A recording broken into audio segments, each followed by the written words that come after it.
এইটো ৱৰ্ল্ডৰ আটাইতকৈ সৰু বটা চৰাই প্ৰজাতি ইয়াতকৈ সৰু বটা চৰাই নাই আৰু কিং কোয়েল বা বাটান কোয়েল বুলি কয় ইংৰাজীত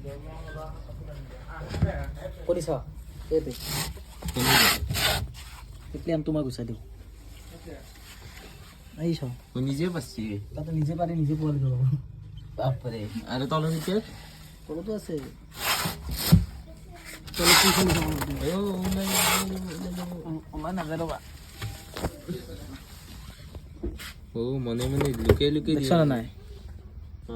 মজা কি সৰু দিমে বাপৰে এটা আছে সিলভাৰ কালাৰ আৰু এইটো ক্লাছিক কালাৰৰ এইটো মেইল আছে ফিমেলটো নাই সেইকাৰণে সিলভাৰ কালাৰৰ ফিমেল এটা দিয়া আছে এডালো দেখোন অৰিজিনেল অৰিজিনেল এটা চব এডাল চাবা মোবাইল এডাল অৰিজিনেল সেইডাল অৰিজিনেল এডাল মানি প্লেণ্ট